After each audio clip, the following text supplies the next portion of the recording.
What's going on, everybody? Welcome to another episode of StreamKey, episode 151 to be exact. We have two amazing guests here today. We got Condieflyy. What's going on, man? Hey, what's up? Not much. Nice. Good to have you on the show. You've been on the show a long time ago, right? Yeah, I've been on once before. A while ago. Okay, well, it's good to have you back, man. Good to be back. You guys will like Condie. He's a good dude. And then we got MicDub, who's been on the show a few times now, I think. What's up, dude? How's it going? Going on? Good morning. Good to have you, man. Good morning as well. And then we got Sadomi, the amazing co-host. What's going on, bro? What's up? Good morning. This dude. All right, chat. All right, so we don't have too much for topics today because we did our episode so late last week. Also, this needs to be moved. Hello. Yes, we did our episode so late last week that there's not too much, but there are a few things that came up. Dr. Disrespect did his first stream on YouTube since then. Actually, our first topic is pertaining to that. Dr. Disrespect says that there's big money involved with Twitch ban. He hasn't really said too much, but I think that there's going to be some sort of like lawsuit stuff going on with him, as like he's kind of hinted at in the past. He also stated in the beginning of his stream that they have no idea why Twitch banned him. They've never gotten any sort of communication on the matter at all, and he does seem just genuinely frustrated and uninformed of the reason. So like I said, like I still believe him. I know that Sadomi does not by any means. But that's the discussion we're gonna have right now, I guess. But we'll start with Condie. What do you have to say about this one, man? Yeah, it's tough. Personally, it's difficult. Like I've enjoyed the Doc's content for a long time. Mm-hmm. He's somewhat of a, I guess, like a role model in terms of production value and everything on Twitch, someone I kind of really respect. Mm-hmm. So the whole ban situation was kind of horrible, not knowing exactly what happened. And my view on it was initially when he tweeted and said, Twitch hasn't notified us, I felt like that was worded very specifically, as in to say, Twitch hasn't told me, but maybe he still knows what's going on. But then since then, I'm still on the fence with it. I don't know. I want to believe that he has no idea, but I find that really hard to believe because that's, this is his business, his job, his everything. And particularly with not having an answer, there's a lot of rumors and speculation going around, which could be damaging to his brand. So it's really tough. I don't know. I want to believe him, but part of me thinks he must know. Right. Sadomi, what do you got on this one, man? He knows. Mainly because look, if you're that big of a streamer on Twitch, you have a partner manager, you have an account manager, someone who handles, your account with Twitch. And also the fact that Doc also signed a multi-year exclusivity deal with Twitch means that not only does he have the partner contract, he has his own separate contract as well, which I'm 100% sure has exit clauses inside of it. So just like, if you do X, you will be removed from Twitch and your contract will be null and void, because if not, Twitch has to pay that out. They have to buy him out of his contract, which means if they did, that's a lot of money. I'm not sure how much it is, but that's just an L you don't want to take, because one, you're losing Doc's revenue off the platform, and second, you're also losing whatever you're going to pay him and getting nothing out of it. Also, on top of that, the fact that we have evidence that that contract is now like null and void because he streamed on another platform, which I am pretty sure that was not in his contract he was allowed to do. So either they bought out his contract, he breached contract, so a contract was nullified, or he's nothing. They didn't break it yet, and he's just doing this just to I don't know, make a statement of some kind. But when it comes to money of that level, you don't play around. Right. I will say that it is weird that he did stream on YouTube. I mean, granted, it took him some time to like. You probably had to get everything in line, because you're right. Because when you sign that contract, like you aren't allowed to stream to a different website within a certain amount of time. So like you said, he could have bought out his contract. Who knows? But that is an interesting point for sure. MicDub. I mean, I feel like if his contract got bought out, then there would be no need to take legal action. I mean, like, if he got his money, other than, obviously his livelihood on Twitch, as far as like followers and, all the work that he's put in being gone. I don't know. I don't know if you've watched Doc for a long time. You know, like there are times where he's speaking as Doc. There's other times when you can tell he's speaking as Guy Beam, right? Mm-hmm. The guy who plays Doc.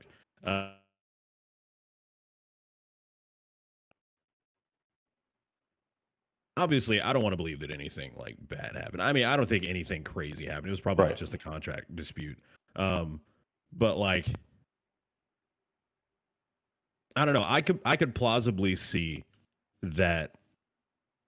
Like, I could plausibly see a situation where he doesn't actually know specifically what happened, because from what we've seen, and yes, Sadomi's right. Like, they have contacts. Like partners have contacts, especially people at that level in Twitch. But at the same time, like we've seen it time and time again on Twitter, like people get banned, they'll tweet out the email that they got, how like vague it is. I mean, to me, I feel like, I don't know, he has to have like somewhat of an idea, but at the same time, I feel somewhat inclined to believe that he doesn't know exactly what happened, because Right. I don't know. I just feel like Twitch is very unclear a lot of the time. Yeah.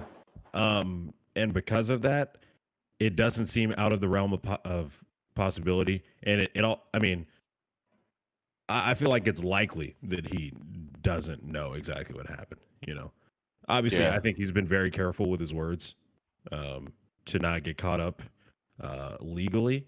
But at the same time, it's like, if he's lying, like, what does he have to, I mean, I was going to say, what does he have to gain? But if he hasn't been paid out, then obviously he has a lot to gain. True. Because he wants that money. But, you know. Absolutely. Yeah. And like, I know that like, obviously Twitch can ban partners or affiliates or anybody without giving you an actual reason. And so I can see that transferring over even to like the top tier, you know, contracts like Nick Merckx, Tim the Tatman, Pokimane, and Dr. Disrespect, where, you know, they're saying that they haven't told them that they're not going to. And I think that would make sense, because that, like, Twitch has done stuff like this in the past to an extent, not to this level, obviously. Like, this is getting maximum exposure possible and everything. But Twitch has said Twitch has stated in contracts with plenty of other people that, you know, they don't have to specify a reason for a ban. And I think it's going to change in the future, especially because of all of this, for sure. I think that, you know, the top tier content creators like Tim the Tatman and so on are gonna probably fight that a little bit, because when you see this and you see Dr. Disrespect's entire brand being questioned for a reason that literally nobody knows aside from, you know, quote unquote Twitch, that's got to be scary, because like, if you don't know what he did, what's the chances of you doing that thing? You know what I mean? Like, because you actually just don't know. Yeah. And so I think it's going to be changed in the future for sure. And based on the way that he was, you know, picking his words, like Condie was saying, and, you know, just expressing himself, like you were saying, like he was kind of talking as Guy Beam in the beginning of that stream, it definitely seemed very genuine that he doesn't know. I like we've all been saying, like there's possibilities that he does know, there's possibilities that he doesn't, and I want to believe him. I want him, like I hope that that's the case. You know what I mean? But I don't know. I guess we're just going to continue to wait this one out. Anyone got anything else on this one? So Twitch, as a policy, they don't give reasons for ban. Like, when's the last time you saw Twitch make a public statement about any streamer being banned? Actually, a public statement about any streamer, actually. Right. Never. They don't talk about it. So when you add that, Dr. Disrespect has his platform, and that's the only story we get. We only get Dr. D's side, and that's it. Mm-hmm. So whatever he says, his story, that's the only is all narrative that like, comes out. Exactly. Mm-hmm. And it is in his best interest as not only a brand, but as a person, to control public opinion. Because guess what? It doesn't matter what you actually do. It matters what people believe you did. Right. Okay. For instance, I could go on Twitter right now and say, listen, TRUgaming, like, absolutely scuffed me out of a $5,000 contract. It did happen. It didn't happen. It didn't happen. It didn't happen. But I could say that. And if I have enough skills in vocabulary, word, gestures, and doublespeak, I can make enough of a stir where people be like, wow, they did this. This company's horrible. Yeah. And then if True doesn't make a statement on it, and I keep talking about it, what are people going to believe? What they see. Okay? Right. Like I said, that entire narrative is completely false.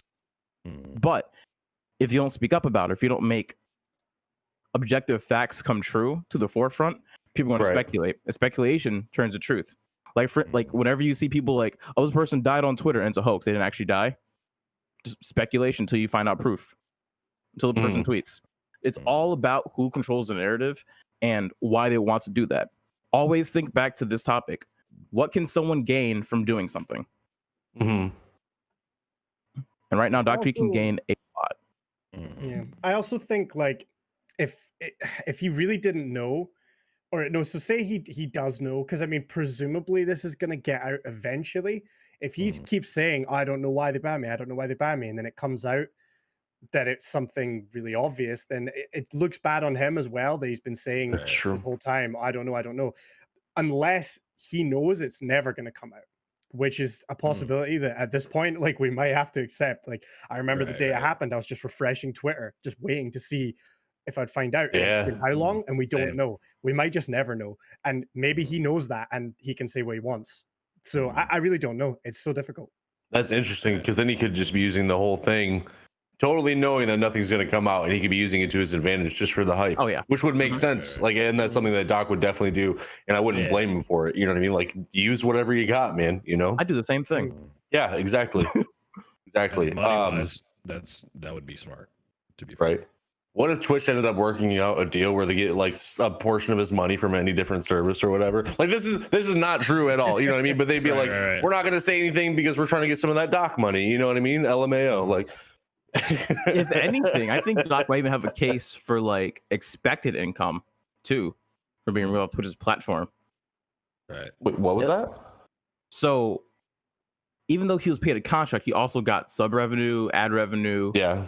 And that can go into projected income. And so him getting banned off Twitch could see as a big bottom line loss to him as a like brand, as a creator. So he could have an argument, I think. I'm not a lawyer, by the way. I went to like one law class for like 1 minute and I left because no. But but I think he does have ground to stand on, and Twitch could lose a lot if they did something that they shouldn't have done. But also, if you didn't know why you were banned, you wouldn't have enough information to make a play. So you'll be either completely silent, or you'd be loud as heck, just being like, I don't know, and just keep tweeting, keep going at it. And he's been relatively quiet and calculated. Yeah. For instance, he brought his publicist to an interview, and he didn't do any other interviews after that. He didn't talk about it for the longest time. He had enough team for his PR team to be like, look, we're in the hot water. We're in a very critical area. We have to play 7D chess and make sure that we are in a spot to make sure we checkmate Twitch, we checkmate everyone watching, and nothing here ends up biting our backside. I don't think it was a federal issue, because we would have heard about it by now. There would have been police documents or something. So it's definitely something related to his contract. Well, I'm thinking, this is speculation again, I'm definitely thinking it's some kind of defamation of the Twitch brand, because he was saying things, he was saying things that I think Twitch would stand against in regards to the current pandemic going around. Even though he's a character, some people may not enjoy that, such as sponsors, such as even some members of, I was gonna say the government, but the government doesn't care about us anyway. I mean, I don't know, man. I feel like they wouldn't have permanently banned him for that, though. Like, just without warning. I mean, to be fair, we don't. Yeah. Your mic's starting to do the static thing again, just so you know. Of course. Sorry, homie. I know. I'm sorry, man. I'll take over for where you were. But I do understand that, and I do, they wouldn't just ban him outright. But let's do an example. Let's say I go on Twitter and I start talking about something horrible. Imagine the most horrible thing in your mind. I start talking about it. Okay. And then on my Twitter profile page, I just have, I'm a streamer for TRUgaming. I'm a true partner. I'm on the StreamKey Podcast. And whatever I am talking about is absolutely horrible. Would you think True would drop me ASAP to not have their brand soiled by whatever crazy mess I was talking about? True, but why would YouTube pick him up then? You know what I mean? If it is if it is a brand issue, if it is something that like he said something that was against Twitch or whatever, or just something that Twitch didn't like in the first place, why do you think YouTube would pick him up then? Because YouTube has been kind of, extra about that kind of stuff where like, they've demonetized people just for various reasons. You know what I mean? So did YouTube partner with him, or is he just streaming on their free service? As far as we know, there's no contract been signed with YouTube. He just went live. So technically, although he does have the join button, so you can subscribe to his channel. I don't know how much like you have to do to get that. You know what I mean? I think that's just if you hit like some flat numbers, you can monetize. Well, I mean, he has a YouTube audience already. So it could be that that's just a built-in thing. However, YouTube definitely know it's happening and haven't taken any steps to stop that. So, it's a good point. Absolutely. And also, just because one brand doesn't like them doesn't mean another brand doesn't. If like Pornhub will sponsor things that Adidas won't, and like that's a bit different than YouTube to Twitch, though. You know what I mean? Like, let me go a bit more. Let me go a bit more. Let me go a bit more calm. Let me go a bit more close together. Nike wouldn't sponsor the same things as a gun and armory like business would. Different audiences, different groups of people. It's still relatively the same audience though, because it's still the online game streaming. You know what I mean? It's still the same realm that he's in and everything. It's not like he's changing his brand. He's not doing anything. He's still doing the exact same thing that he was, just on a different platform. A platform that's trying to compete with Twitch as well. You know what I mean? So I don't know. There's a lot of things there. There's a lot. I mean, still though, like it does, like I said, either way, brands could just not want to do what the brands want to do. Like branding isn't completely like simple, straightforward. Like, oh, this one person's bad for business, that means he's bad for every business. No, every business has different values, different cores. For instance, YouTube is huge. YouTube absolutely curb stomps Twitch when it comes to user base. Like, if I say YouTube, 100% of people in like the surrounding area will probably know what I'm talking about. Maybe like 93%, but still, that's like a lot. If I say Twitch, that's less than 5%. Right. Yeah. MPI says that's basically becoming a Twitch affiliate. It's all numbers based, from my understanding. Yeah, but you like Condie said, YouTube knows that Dr. Disrespect is on there, and if there is something that he's done super wrong in the past, or something that could be potentially brand harming, I doubt that they would even let him get that button in the first place, because there's still paperwork he had to go through to get that kind of stuff. They still know that he's streaming. You know what I mean? Like, it's just, I feel like he would be having a much harder time streaming on a website as big as YouTube right now if there was something that he did like seriously wrong that people knew about. YouTube still has like a lot of okay. Because YouTube, like you said, is bigger. Sorry, is my mic still doing the thing? It is, unfortunately. It's not a big gun. Right. I'm sorry, man. I'm just gonna change the settings.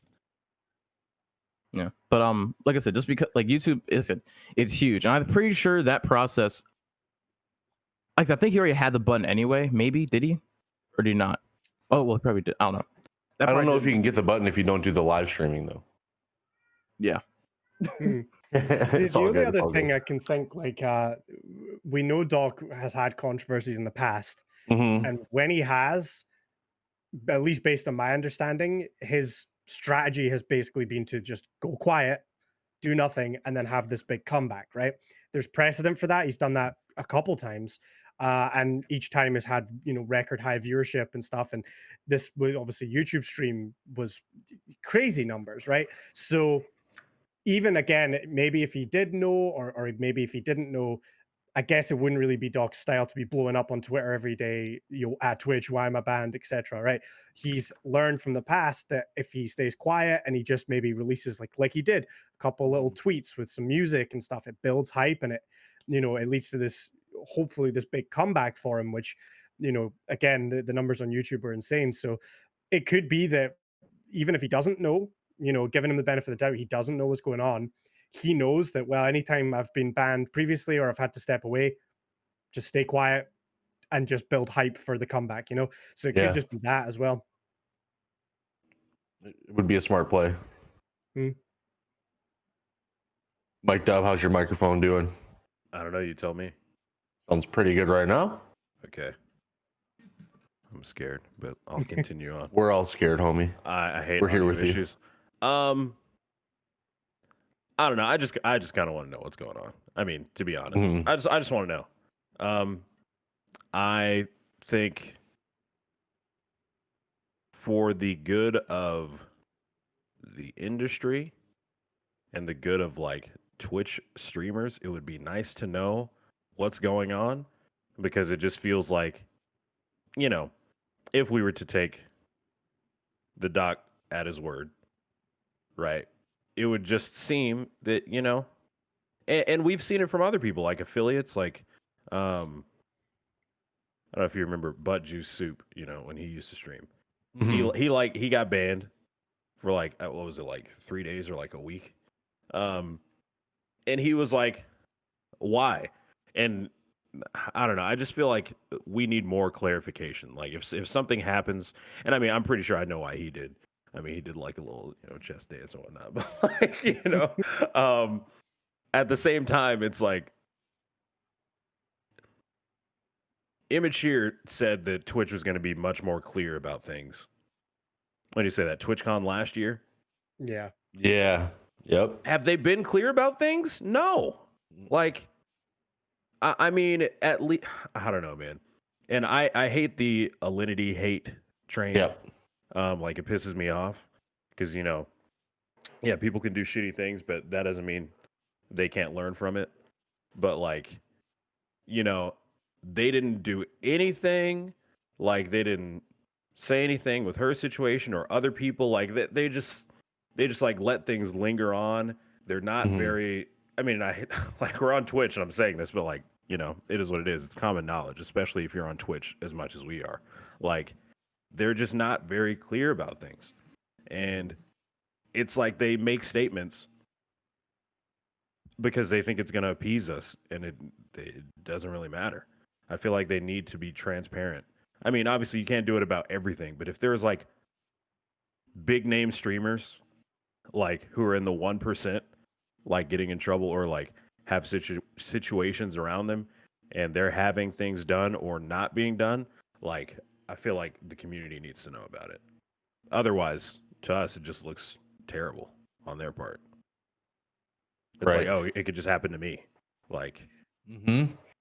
Exactly. Any other streamer gets banned, and you can almost always point to something as the reason for the ban. But yeah, it's kind of the first time where we have a streamer of this size with no clue.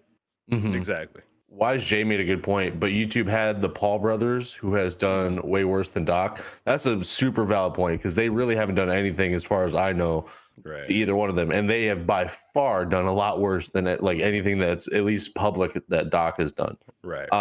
So yeah, I mean, it's all up in the air right now. Like, we can make speculation as much as we want. Vince, did you want to say anything on this, or no? I'm assuming he doesn't if he hasn't said anything yet. But yeah, it's just it sucks not knowing. And I know, like, you know, as people on the internet, we like knowing our stuff for sure. And it's so weird that this is just like the one thing that you can't read anything about that isn't like a hard fact. You know what I mean? Right. All right, I got you, Vince. I got you. Doc's not had his house raided like Jake has. Lol. All right. Well, you know. All right. Yeah, exactly. Right. Does anybody else have anything on this one about the okay. All right. So next topic we have is Amazon boss Jeff Bezos tackled over use of unlicensed music on Twitch. So some people, some musicians, I guess, have reached out to Jeff Bezos or sent him a letter saying that what was it that was said in the article? I'll find it here real quick. They said he's been accused of willful blindness, that he's just kind of like turning his head. You know, he knows that all this is a thing, but he's like choosing to not pay attention to it. And so there really isn't too much of this. I just kind of wanted to like reiterate the fact that like this could probably get bigger with the DMCA strikes and everything. And I know a lot of Twitch streamers listen to this, or a lot of people that listen to this are Twitch streamers. So I just want you to know that like you should definitely be taking this DMCA stuff seriously, even if it hasn't happened to you, even if it's never happened, even if you're a streamer with 0 viewers, 1 viewer, whatever it is. Like everybody should be paying attention to this because it seems that they're not letting go of it. You know what I mean? I don't know if you guys have anything on the DMCA strikes or anything. So for DMCA strikes, the one thing everyone has to realize is depending on your size is what you have to worry about happening to you. If you're a smaller streamer, like 0 to 1 viewer, or like a bit more than that, all the things the DMCA is going to do is going to be like, hey, oh, you're playing copyrighted material? Okay, we're going to strike you so you don't do that, because for every one instance, no matter how big you are, Twitch will get fined for that. They're liable for getting fined for that because they have the platform they're hosting it on. So they have to take actionable steps to prevent that from happening. And if the court's deem that, hey, what is happening aren't enough steps, like you have the tools to do auto searching, why are you not automatically removing these people from your platform? Then they might be found to be liable for that, which could, depending on how the contract goes or however the lawsuit goes, it could be a couple $100, a couple $1,000, a couple $100,000 per instance. Right. Who knows? And then with music too, a lot of people don't understand that. I just stream in general that when you are streaming, you are creating a show. You are creating something. So if you don't own anything in there, you are technically liable for using someone else's content, and that includes video games. Now, there is a unwritten rule among the gaming industry and like the social media streaming industry where it's like, yeah, make content for our games. It's mutually beneficial. We get promotion for it. You guys get to make content for it. It works both ways, because if a creator, if a company, if a studio doesn't let people stream their games, it kind of starts, you lose like social leverage. So you don't want to do that. Music industry, that's not how they make their money.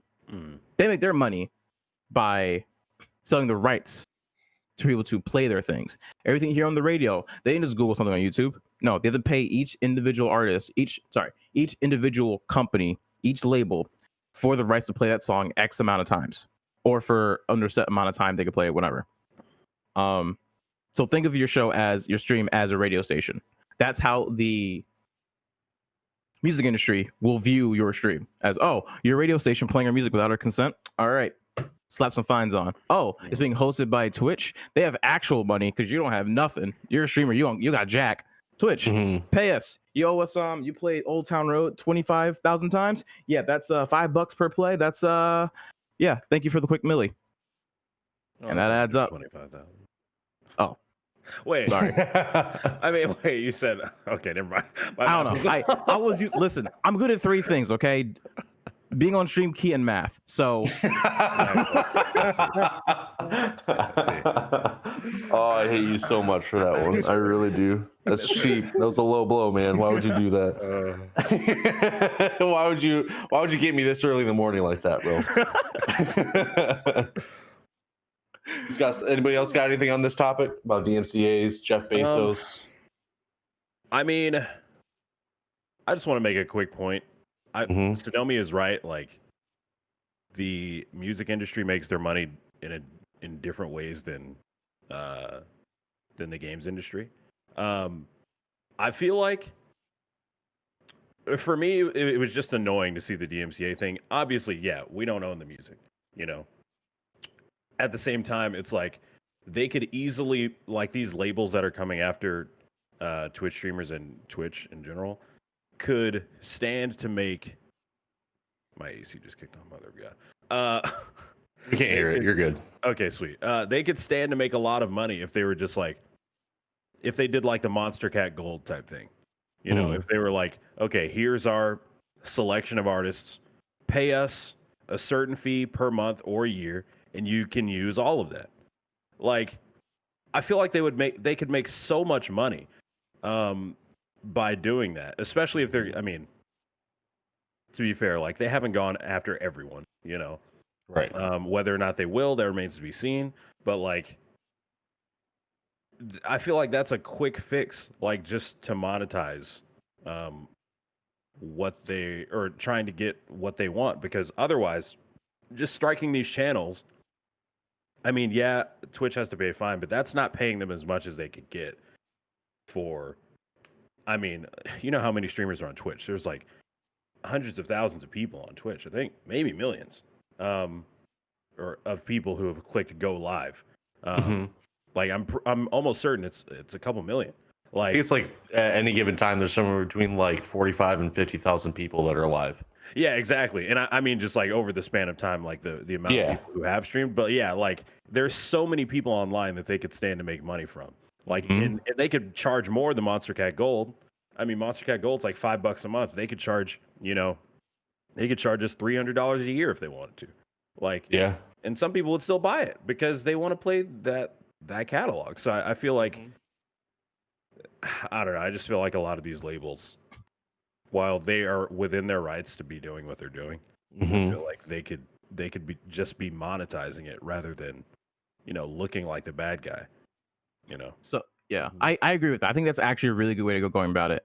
But the big problem with the music industry and a lot of industries when it comes to this, like streaming is about what? Not even 10 years old? Maybe. And look how long it took for YouTube to start cracking to like get like affected by it. It took 10 years and the whole world is a household name for YouTube. The only reason that they haven't acted sooner on it is because they didn't know about it. It was one day, one of the director's kids was like, "Hey, Dad, watch this guy play Fortnite?" And then obviously he's like, "Wait, my record label owns that song." Ooh, did we pay him? Is he paying us? Is he? Oh, that's money. Oh, $5 donation. Oh, that's $3 going to us. I like that. Right. Thank you, Timmy. You're a good son. It's just like, I don't know, man. It's very annoying. It is. Condie? Like, Oh, sorry. My bad. no, you're good. Go ahead. My only thoughts, the whole situation is going to get worse, I think. Worse in terms of they're going to get harder and harder on creators. I agree that it would be better if they had some sort of middle ground where they could, like you say, monetize this in some way. I think the whole DMCA is very antiquated, and it's not that law wasn't made with Twitch in mind and with content creation in its current form in mind. And I would love for there to be some changes to protect platforms a bit better, because then they don't have to be so hard on their creators. I mean, I kind of knew this was coming. Again, when I was on the show the first time, it was literally just after my Twitter had got banned for DMCA, which was like a complete shock to me. Out of the blue, I got hit with multiple DMCAs and my Twitter just got banned overnight, which straight away I was like, well, that little Twitter account, 500 followers, they didn't care. They just got rid. So I thought that they're not going to care at all about Twitch. So I need to stop and switch to DMCA safe music and things. So when this recent wave kind of hit, I was somewhat okay. I still went and did what presumably we all did, which was deleting everything, all old clips, thousands of clips, hundreds of VODs, just clearing out everything. But I mean, even little things that you don't think of. I had a bunch of sound bites that, well, these are all potentially able to hit me with the DMCA. I'm so nervous to click any links now because it's like, what if it's a bit of a song? Like you have to be so kind of diligent with it. And like I say, even I was in a better situation than most because all the music I was using was all from Pretzel, which is all DMCA safe stuff. And even still, I was kind of all over the place. So like, even on Twitter, I posted a video last night that I know has copyright music in it. And I've set a reminder to delete that tweet in a couple of days because I just don't want to leave it there in case it gets hit. And I just think this is going to get worse. People are still not quite waking up to this yet. And I still go in streams and I hear music that could be hit. I watched a stream the other day where the guy's intro was like 10 minutes just of the Transformers movie. And I was like, how? It's crazy, right? So people just aren't, despite all the news attention that came out with the last wave of DMCAs, there's still people that just aren't, they either don't care or they're not aware of it yet. So yeah, dude, this is gonna definitely get worse. Definitely. I definitely want to link to that streamer that you found off stream for sure. I- but Yeah, I don't even know if I remember who it was. I just remember dang sitting it, there. Condie, I bring you on the show. I'm just kidding, dude. MicDub, do you have anything else you wanted to add? I'm sorry, I didn't mean to cut you off. No. I was pretty much done. I mean, like, it's just. I don't know, man. I feel like DMCA is. I mean, we all know it was made in what, like '97. Mhm. Like, it's very outdated. It didn't account for, the internet Mhm. and what it would become. So I just feel like it needs to get updated. But I'm not convinced that it's going to. Right. Unless people very high up in the industry are like, this needs to change. If it gets updated, like the only people who I think would lose out would be the record industry, and they're going to lobby hard against that. Right, exactly. Yeah. Welcome to American politics. How much money you got? I mean, thankfully enough, a lot of artists are like trying to distance themselves from labels just because like they can do stuff on their own. Like they don't have to meet a quota saying like I have to make an album every year and a half or whatever. Like they can just do things however they want. So I mean, we'll see what happens. Yeah, just imagine how much better Twitch would be if you could like listen to whatever music you wanted to. Yeah, I saw you tweeting at Logic the other day. Yeah, dude. Like I like, dude. And honestly, like Yeah. that's like a really good example. Is like that No Pressure album. I wanted to share that Right. with my community so bad because it'd just be so much fun. And then like Logic, he was playing other people's beats and other people's and like just a bunch of different stuff on his stream. Like, is he even allowed to do that? I'm sure he doesn't know for sure. I don't know. It just sucks. And I know how much better Twitch is when you're able to play the music you want, do the things that you want, and it's less you need to be less careful about it. You know what I mean? We're like obviously you want to like follow TOS and everything, but it's just certain things like that I think just kind of like take away from how special Twitch is. I don't know. Max had a question in chat about DMCA. Yeah. I could have sworn Twitch said. I mean, they came out with some statements about DMCA, if I'm not mistaken. I'm not sure. Or maybe what it I was saw was like in forum posts. I don't know. they were referencing about like we understand that it's difficult to go back and delete old clips and that's stuff. right. Oh, And they were okay. trying. I think they said they were working on a way to kind of improve it. And I heard that they'll now mute clips as well as like they muted VODs. I haven't seen it happen because I've not taken any chances, but I know they did say that at least. Yeah, because that was one of the things that drove me wild was like there were so many people saying like, oh, I can't play music because of Twitch's new TOS, and it's like, no, dude, that's not No. the thing. No, that's not what it is. Yeah, It's always been that Twitch way. is just enforcing it because they're legally obligated to do it. Right. Yeah. Although I will say that Twitch is trying to hire an executive to take over like this kind of thing.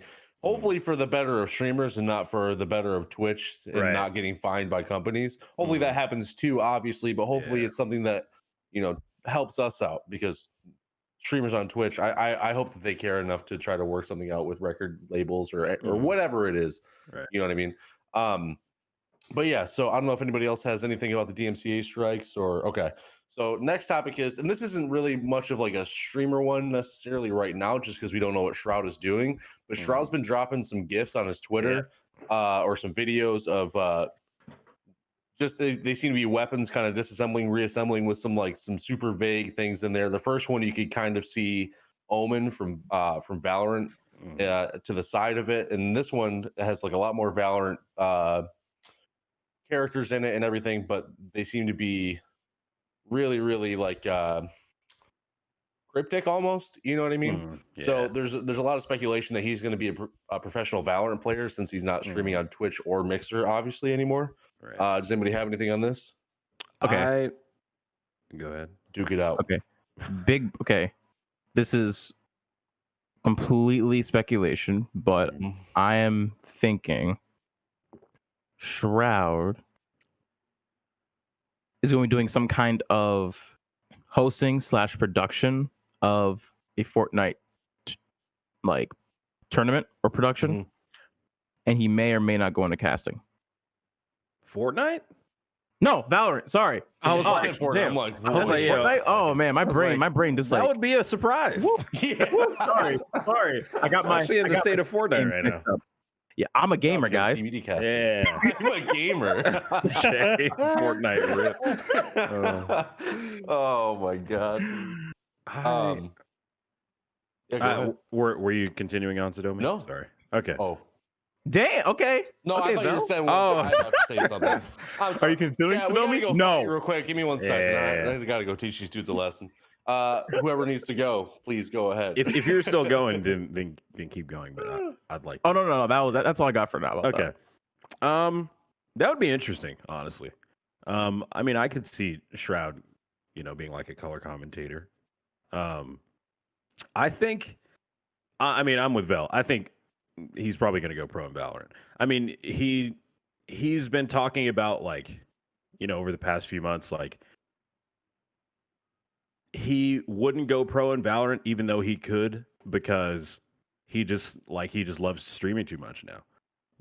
And he wouldn't be able to stream the amount of hours or at the times that he would want to, especially being a pro player at the same time, because he's tried to do it before, and it's just not the same.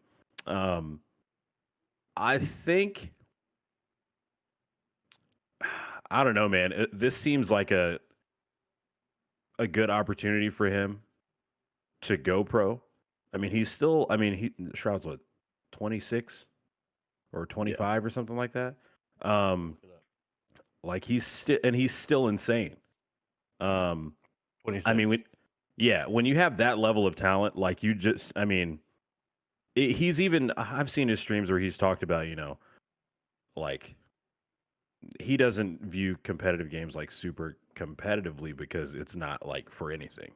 It doesn't really matter. It's just him just screwing around. So I think part of him wants to go pro again. I think that he will. I just had this thought as you were talking about, when you said what you said, Sadomi. I think it'd be really interesting if. Could you imagine if Shroud was making his own roster? I believe it. I mean, pulling a nade shot. Yeah, especially with how Valorant esports is right now and how people are doing their own stuff and it's kind of grassroots. I mean, people are expecting, hey, Shroud could go to Cloud. He could go back to Cloud9. He could be a T1 sub. He could. I mean, people have even said recently, because he was in a FaZe Discord ad. Oh, FaZe Shroud. I'm like, there's no way in hell Shroud's going to FaZe. Cloud9's not dropping him. Yeah, I mean, I think it'd be really interesting to see Shroud make his own roster. At first, when I saw that first GIF and saw Omen there, I thought it was I just saw the still, but you can see in that GIF that it's actually Omen showing up in someone's I think sniper scope. Okay. And they get killed. But regardless, all of these things, all of these GIFs have been weapons and they have Valorant in them. Mm-hmm. So it has to be Valorant related. I mean, I don't see, I feel like if he was coming back to streaming, it would be other games. And on his YouTube, he's been putting out all of these videos of his best moments, his best clutches, his best aces, his best flicks and all that stuff. I feel like it almost feels like a farewell from content creation, but it might also just be yeah, I've been doing this for a long time. Here's some stuff because I'm not streaming right now. So, I mean, I don't know. We'll see. Yeah, that the link that I just posted in the chat, I'll post it again for anybody who missed it. This is a gift to his most recent tweet. It's from the 8th of this, just a few days ago, and you can see at the end of it, it shows a logo on the pistol. It's not his logo. It's not a logo that I noticed by any means. So that could be something he's creating his own team or his own organization. You know what I mean? Yeah. Because what else would that new logo be? Unless he's just totally rebranding himself. Maybe I don't know. Right. Because it's very interesting. I noticed that logo as well, and I froze it the other day just to see what it was, because it doesn't look like. Because at first I thought the little V at the top was Valorant, but I don't think it is. So I don't know. Plausibly, could you imagine if Shroud made his own roster? It doesn't even have to be a new org. Like if he just put together a roster, because you know, like Right. Ninja, I think Ninja has a roster, and they've been competing. Like, Okay. they've actually been doing decent, I think. But obviously, if Shroud did it, I mean, it would just hit different, you know. They definitely would. Condie, what do you have on this one, man? Yeah, I mean, not too much. I would love to see him really go in on Valorant. It's a game I enjoy very, very much, and the more players that I mean, we all want to be as good as Shroud, right? So to watch him compete would be amazing again. I didn't think of the starting his own roster or his own org until you guys mentioned it, and someone in chat was mentioning, he's got that Mixer money now. It could be a great time to just take that break from streaming. As far as I'm aware, he's not streamed since he left or since Mixer closed. Not that I know. So, maybe he's just making that investment and setting this up. I would love to see it. Honestly, I mean, I'll be watching Shroud no matter what he does, to be honest. So it's kind of it doesn't matter too much, but I would love to see that. It would be great. Yeah, it would make sense getting that, pulling those nade shot moves and making that long-term money. You know what I mean? Because nade shot, like, he was already like up there as far as like, it's just status in the esports world and everything. But like, since he started 100 Thieves, it's definitely like his popularity has blown up even more, which is it's crazy. And if Shroud was able to do that, he would set himself up even more for long term. Right. Yeah. Anybody else got Sadomi? Yeah. Yeah. So the thing of I don't think Shroud's going to go pro, because if you're going pro, that's a lot of time commitment. Yeah. And right now, I think Shroud values his time more than anything right now. Yeah. Sure. Yeah. Whenever that. Yeah, like whenever you see someone make a certain amount of money, their value of time increases exponentially and their value of money decreases in that same almost like spectrum. It's actually kind of hilarious when you think about it. But between what he can do for streaming, like the only reason he would go pro again is for his own personal reasons, which again, he might want to do it. I don't know. I don't talk to the dude. I don't know the dude. So he might want to do it. But I don't think he will. Starting his own org, he could, but I think he's in a decent relationship with Cloud9 right now. So I don't think that would, because if he starts his own org, his own team, it would either have to be under Cloud9 or completely like, or he has to break off from them. Because I'm pretty sure in his contract that is a conflict of interest that cannot happen. So I don't think. Go ahead. I feel like he could. I mean, obviously there would be money involved, like if he was to split. But like with his payout for Mixer, I feel like that's not even like I mean maybe there could also be like a non-compete, like if he was to leave Cloud9, like, but then again, you never know, because he's been in Cloud9 for a long time. He's done a lot for their brand. I mean, obviously Cloud9 doesn't necessarily need Shroud. They're big enough, brand in esports, but like I don't know. I feel like like you said, they probably have a really good relationship. So you never know. On the other side, and he has that Mixer money. He could buy out his contract. Exactly. Like, yeah. I mean, his contract probably is on a. If Shroud was smart, if Shroud does like really well, his contract might be very like small, like very not like financially, but just like very small. Like, listen, I have your graphics on my stream. I used to be part of C9, so like we're chill in that regard. But otherwise, we're kind of just like it's a one pager almost. I don't gotta do that much. You don't gotta do that much for me. We're just chilling. That could work too. Also, I don't think he would start. I mean, would he start? I don't know. I definitely think he wants to go into more managerial things because, he's talking to everybody else. He's talked to Ninja. Probably talked to Nate Shot at some point. He probably knows that the long game is a bit more important than the like streaming game now, because not many people I think about how long they want to stream for. Right. Like when you're 25, do you want to be streaming 15 years later? Or do you want to try moving a debt? Because right now, the way streaming is for a lot of people, you just run yourself into the ground. For sure.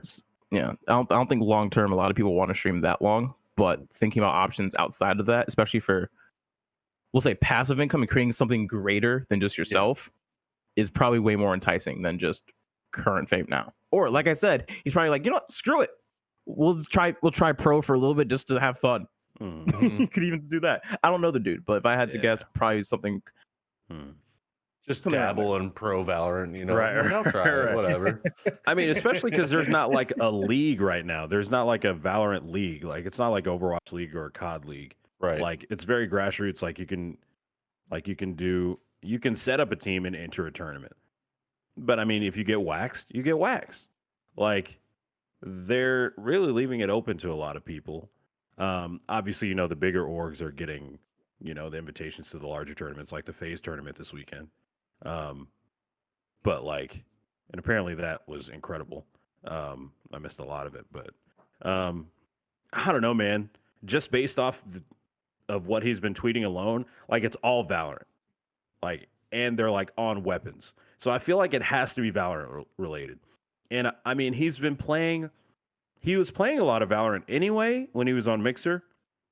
So like, I don't feel like he would be announcing that he's gonna like it's a streaming contract, like him coming back to Twitch and he's gonna be like a Valorant content creator. Mhm. Like, I feel like it would just be like, yo, I'm back. Like, he would be branding Shroud because, like, I don't know, Shroud just plays shooters, and, you know, I don't feel like he would just nail himself down to Valorant. I mean, he plays Tarkov and other games, you know. The thing is about those gifts is like none of them are actual weapons from Valorant. You know what I mean? That's So true. that's another thing to think about. Like it's just too cryptic right now. Yeah, Like it's kind of it's confusing. like Dr. Yeah. Disrespect. Nobody knows. I'm hoping he makes like that he announces it like this week or the beginning of next week. Mm-hmm. Because I just want to know what Shroud's doing. Like, we know where Ninja is. Like, we saw the Hollywood Reporter article. I mean, I don't know if everybody read it, but I thought it was interesting to a degree. Mm-hmm. And obviously we know where Doc is. Now the missing piece is Shroud. Yeah. Those guys were like kind of the big three, at least for the past few months, hype-wise. So. Oh yeah, absolutely. The most Yeah. has happened to them out of And I any mean, other streamer. and just a sidebar, like even with Doc, everything happening with him, like, yeah, he wasn't the biggest necessarily when he was on Twitch, but like since then, his popularity has like skyrocketed, just based on like the infamy around it. So Yeah. anyway, Anybody else have anything about? Oh yeah, Sadomi. If you're being talked about and you're a creator, that's a good thing. Always, even if it's kind of bad. yeah, straight up. Unless you're like, even the Pauls, yeah, they still have people that they still have people that like them somehow, but you know, Yep. Somehow. I mean, they're kids, but you know. True. The worst- Anybody else? Oh, The worst creator is the creator that no one cares about. yeah, absolutely. Touche. So can you guys talk about us, please? Thank you. Yeah. Does anybody else have anything about Shroud or what he could be doing? No, all right. So the next topic we have is Dr. Disrespect cannot appear on Twitch even through gameplay with other streamers. So other like Tim the Tatman, Nick Merckx, people that he's played with before cannot stream while playing with Dr. Disrespect because he is not allowed on the platform at all. I just thought that this was kind of like this is crazy, and as a content creator, I would want to be able to play with people of my choosing and not have you know some company tell me who I can and can't play with. So I'm thinking when like Tim the Tatman's contract is up, Nick Merckx's contract is up as well. I think that they might want to look into, and like I don't know, you know, like I could be totally wrong, but if it were me, I would want to negotiate a little bit to have that contract changed to where I could play with whoever I wanted. You know what I mean? Like just because there's some dispute between Dr. Disrespect and Twitch doesn't mean it should dictate somebody else's content. Who wants to take this one first? So, that's the cool thing about living on someone else's land. If I rent your house and I decide to smoke weed in it, and you tell me no, you can't smoke weed in it, it's in the contract that you signed, that you agreed to. Who's in the wrong there legally? Technically, me for smoking in your house. Now, and that's the same thing. Twitch is borrowed land. We don't own anything on Twitch. This is Twitch's home. So Twitch can make those rules if they want to. That is their right to make these rules. And also, I think it's just a general rule. You can't have banned people on your stream anyway. That's why no one would talk to Ice Poseidon for a long time. He was ostracized. Okay. And I don't think, and if Doc got banned for the reasons I think I stated earlier, he's bad for the brand. Yeah, no, he definitely is not going to be on streams. Like, you don't want him to be on streams. Like, that's obvious. So of course his ban would be you're banned from the platform, not you're banned from streaming. You're banned from the platform. Yeah, like if I said you're banned from McDonald's, you can't just go to McDonald's down the road, go to that McDonald's. No, you're banned from McDonald's. No, you're not allowed to come into any McDonald's. Could you imagine that? I've seen it happen. It happens all the time. McDonald's, bro. Like, listen, there are enough Karens in the world where I'm sure one of them got banned from Mickey D's. Okay. They just have her face on every single one. Right. Like, no. They've got a picture in the back. Like, make sure Karen can't get in. Honestly, actually, so sidebar. When I worked for a company that I'm not going to name here because no need to. We had like shoplifters and like people who were banned from stores across like the district. And yeah, no, if you saw that person, you kick them out immediately and call the police, like immediately. So yeah, it happens. It happens. Okay. Anybody else got anything on this one? It just, I guess we know that that's a precedent that Twitch has set before.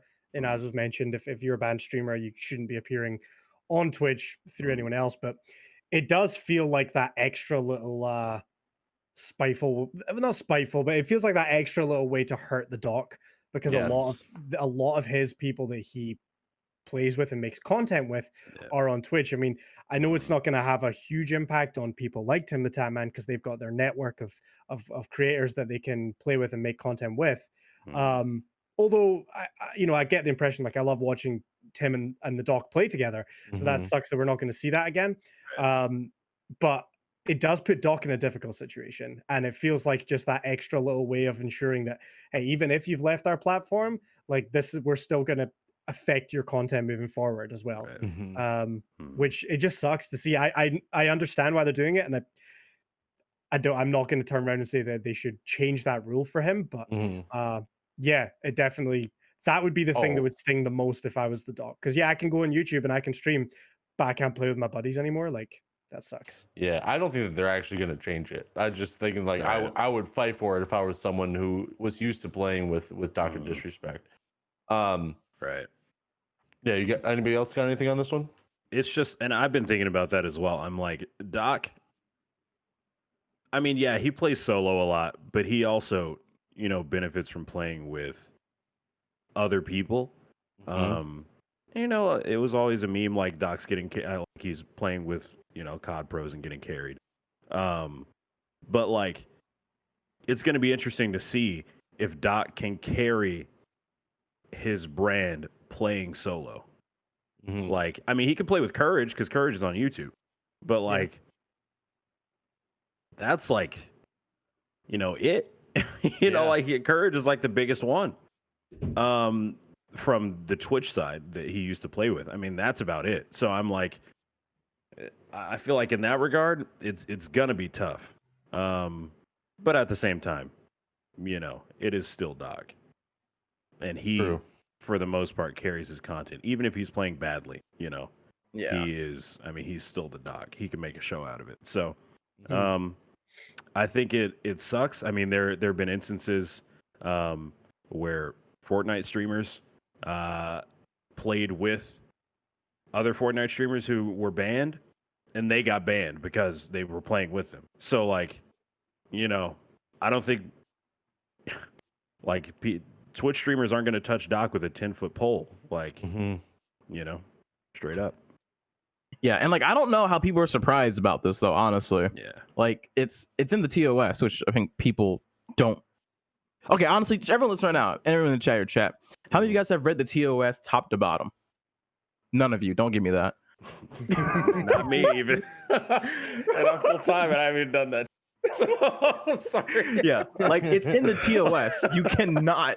You can't do that. And when do it, and the minute you press make account, you sign that document. You sign that document. So this is not new. This is the fact that y'all people can't read or don't read. I'm not sure, but Slash don't. Yeah. But at the same time, I think this is a little to do against like hurting Doc, more protecting Twitch. Twitch really does not give two craps about Doc if he's not on the platform. Yeah. Like, as a company, that does not affect them. Maybe for market share, but as we've seen with Shroud and Ninja, one streamer is not going to completely shift Right. like the entire wave. What will shift the wave are actual system. Like Twitch cares about Facebook and YouTube and Microsoft. They don't care about the individual streamers, like Right. because there's thousands of them. And guess what? In 2 years, there's gonna be another big name that we haven't heard of yet, Yeah. and they're gonna be at the top. And then we're gonna slowly forget about some of the other people.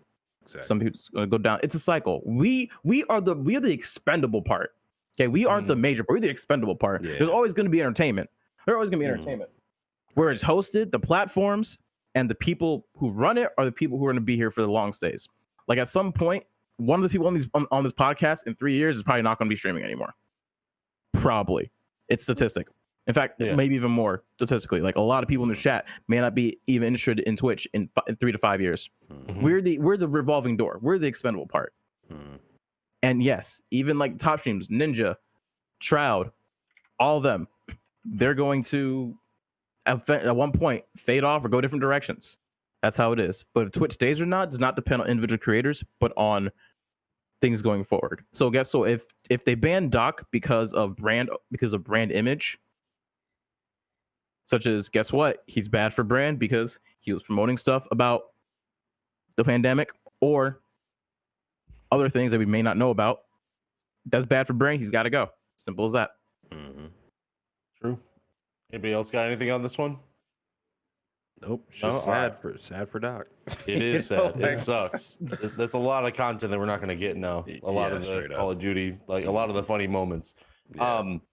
By the way, chat, we're nearing the end of our topics. So if you guys have any questions for us, please at myself in chat, and we'll answer your question for you on stream if we can get to it in time. We do want to help you out. So if you have any questions about your own channel or the topics that we're discussing, please let us know for sure. Last topic we have is Amazon rebrands Twitch Prime as Prime Gaming. I'm sure everyone has seen this. I was gonna try to get Robert Busey or Rob Busey, our former Twitch Prime guy, now our Prime Gaming guy, to come in and talk about this, but he's not gonna be able to be on the show until next week, I guess. So we'll get him in to kind of clarify on this a little bit. But just as I don't think anything has really changed aside from the name and just like the overall branding of it. So I just want to get your guys' thoughts on it. I'm assuming that they're probably going to relatively match the general consensus of Twitch as a whole, or the Twitch community as a whole, I should say. But starting with Sadomi, what do you got on this, man? Oh boy, my favorite. All right. So a lot of people may not understand why Amazon would want to do this. And yes, this is powered by Amazon. One, if you look up gaming, okay, if you are non-endemic to Twitch, aka you don't know what Twitch is, you have never been to the platform before, okay, you see something on Amazon, hook up your Twitch Prime account. The heck is Twitch? Hook up your Prime Gaming account. I game. I have Twitch Prime. Let's see what this is. Or I have Amazon Prime. We'll see what this is. Click. Boom, right there.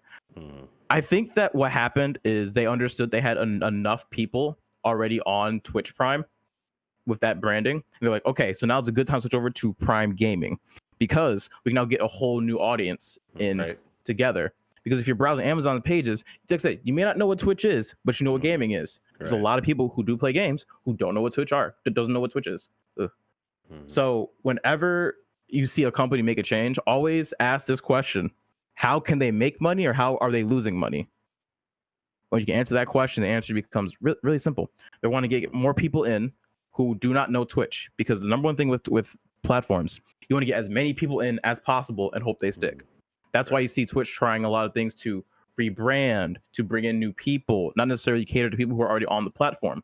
Because right now, no matter how much we sit here and complain about Twitch, we're still going to log on to Twitch every day. Yep, we're still here, to be honest. Yeah, but like the person who comes to Twitch and they see, someone doing something disgusting on the front page, like, oh, I'm not coming here again. It's weird here. Ugh, click out. And then they have a bad impression and they're just not gonna. They're done. They're done. How many times have you been to a restaurant and the food was horrible and the service was bad and you never went there ever again? How many times did you go into a restaurant where the service was good? 4 times out of 5. The 5th time wasn't as good, but you went there a 6th time. User acquisition. Yeah. All right, MicDub. I mean, based on the things I've read, as well as talking to Rob, I mean, I feel like I mean, yeah, obviously it's a rebranding. I feel like they're going to do things slightly different, like from a structural standpoint. I think they're going to be a lot more active. I mean, obviously, you know, like I've been on the Twitch Prime show. It was a cool experience, and you know, like we know the benefits of Twitch Prime and all that stuff. But like, I think like what Sadomi was saying, Prime Gaming is very much like it's more of all encompassing as a like brand than you know Twitch Prime. Like it feels weird because we've known of Twitch Prime for so long. Like you remember, I mean, the ninja memes of you know getting Twitch Prime subs like you know every second. But I don't know. I think it's I think we're gonna see a lot more from them as far as like how well, like promotions, bigger streamers on Twitch, doing more things with Prime Gaming. So I don't know. I think it'll be interesting. I think it's funny because when Slasher tweeted about it, that it had gotten leaked, like there were people, because I guess for those of you who didn't see, basically the email that Twitch sent out to the partners got leaked. Somebody sent it to Slasher, and then he tweeted it out. And there were like, you know, buzzwords like kind of like emotional response.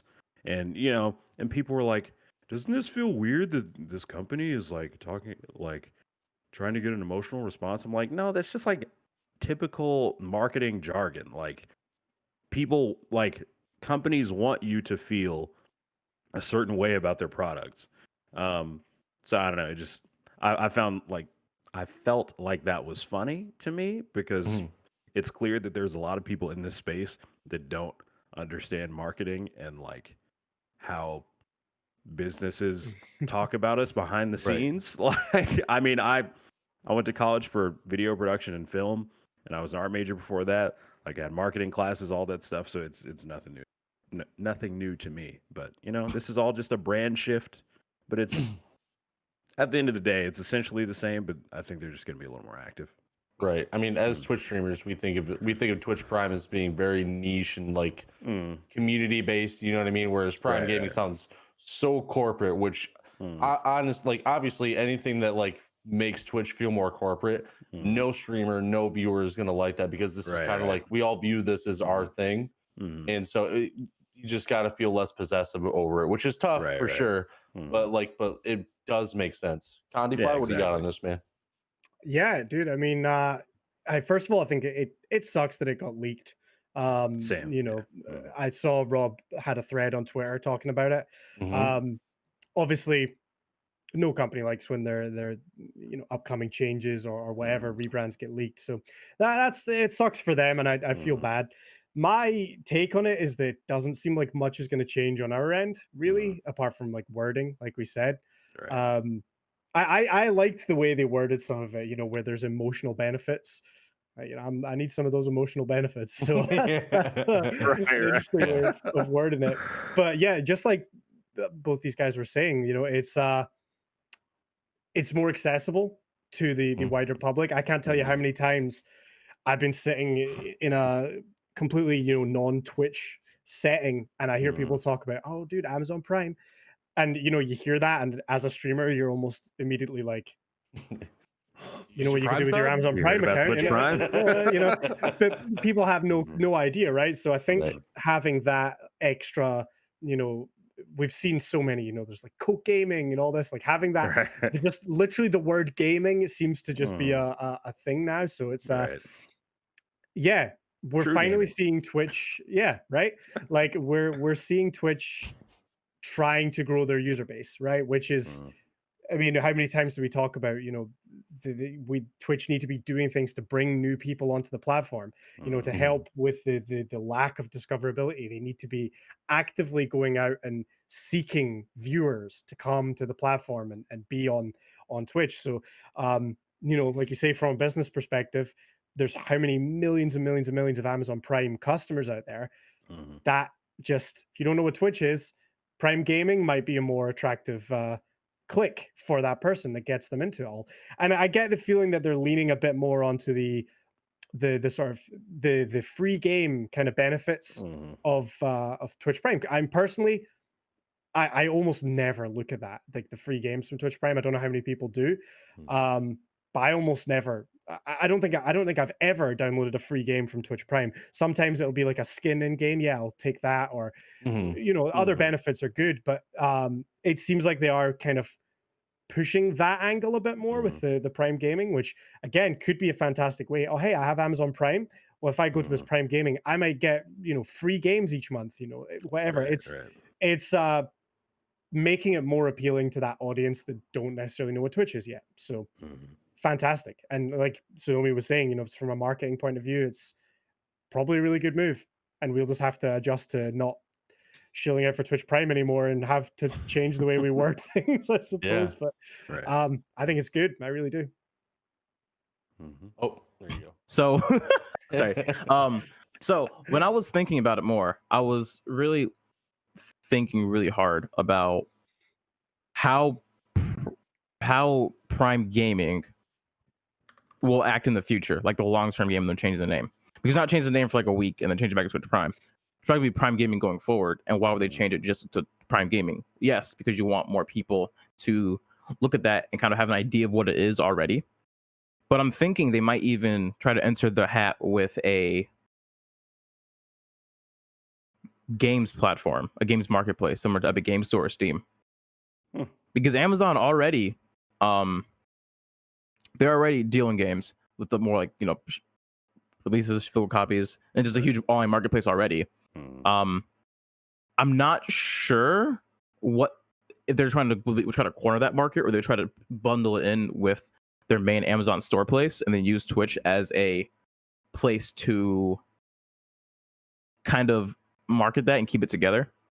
Like I said, I don't know the inner working, so I can't comment on what I know for sure. There's all speculation and kind of what 5 minutes of me thinking about it they will kind of do. But I definitely think that they might try to turn this into a digital games marketplace at some point in the future. I can definitely see that being like the next Epic Games Store or something like that for sure. Yeah, absolutely. That's smart. That's very smart, and it opens it up to be that for sure with the name. Like it could be literally anything gaming related. Exactly. Oh yeah. If you can have a way to, that'd be beautiful. If you could have a way to integrate that with Amazon, like already their like marketplace already, that might be they might do something really good with that. Get some exclusive you can only order through Amazon, like actual big name exclusives too. Yeah, I mean, especially because Amazon is trying to get into making games now. I mean, obviously, Crucible kind of flopped, but I mean, New World is I mean, it's they put it back in beta, so like this, yeah. I mean, I don't think I've ever seen that. At least they did that. Well, I'm Shout out to Anthem. Yeah, I mean, like, damn, bro. But as far as like New World, obviously, like it's gotten delayed a couple of times, but like that's still like their like hope that New World like pops off. So maybe there could be like I mean, there's definitely going to be some integration with New World and Prime Gaming. Like I don't see a way that there's not. Like whether you get skins in the game or whether you get like a discount on the game because they want to get people in there. If you have, Prime Gaming. So I don't know. It'll be interesting to see. And I don't know. I'm just really curious to where they take it. If it's going to be more of the same stuff that they've been doing, or if they're going to like continue, or if they're going to like start expanding more on that side, Yeah. So with Crucible, actually, I think in Amazon developing games, I think that Amazon is, when it comes to making games, it's not their main focus at all. That is something they're kind of see like, all right, let's put our toes in, see what happens, see what we can learn from doing it.